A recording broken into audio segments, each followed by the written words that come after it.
I realized that we had probably pulled the wool over the American people's eyes, and certainly over the international community's eyes. And so I felt pretty low about it. I wish I had resigned. One of the things that disturbs me most about this is that the same tactics are being used as were used in 2002 and early 2003 with regard to Iraq. The same people, the same tactics, the same litany, the same strategy, the same everything.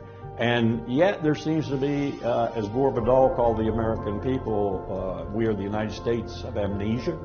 There seems to be no reasonable attitude out there about this, that, hey, we've seen this before. We do not need to do this again. We've been at war for 17 years now, but that's the problem we have in this country. No one remembers these things. No one associates them with the present or the future, and we keep repeating the same mistakes over and over again.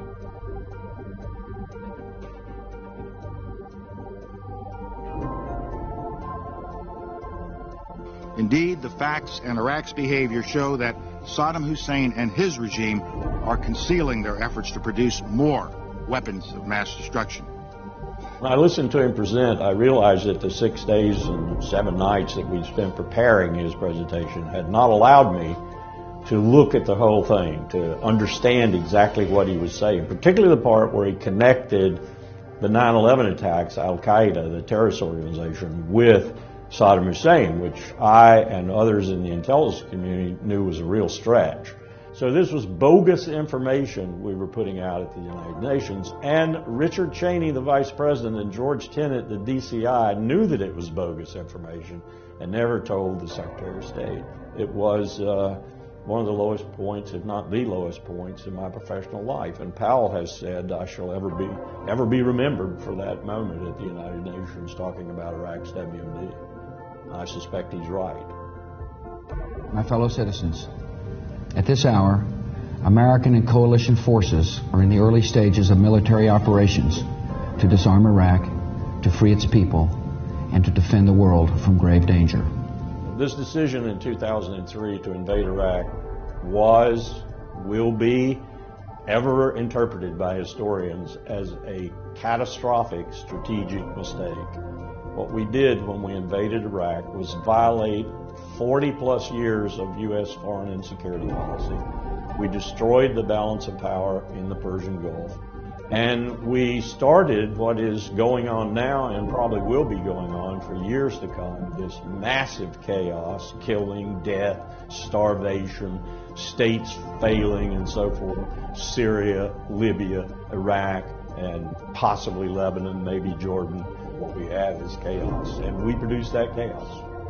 Just as sure as we produced the chaos, we produced ISIS.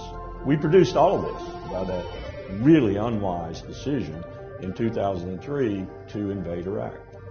The campaign to convince the American people to support the war in Iraq, which was quite effective, and when you consider it was built on a house of lies, it was quite effective. Iran is not this kind of threat that we're saying she is. They don't even have nuclear weapons. Israel is sitting on top of 200 or 300 nuclear weapons. It may deny it all day long, but it's got nuclear weapons. So Iran does not have nuclear weapons. And in my consideration, it stopped trying to build nuclear weapons early in the 2000s. I think there's a real problem in this country right now with the fact that we've been at war for 17 years. Less than 1% of the country is bleeding and dying for the other 99%. Those young men and women come from the less affluent and the less educated. They come from the poor. That's who's fighting your wars for you right now. And maybe many people out there who will say, thank you for your service, but what you're really doing is assuaging your own guilt, because that's what we've been doing for 17 years. We need to stop doing this. As a young man, 21 years old, I went to war in Vietnam.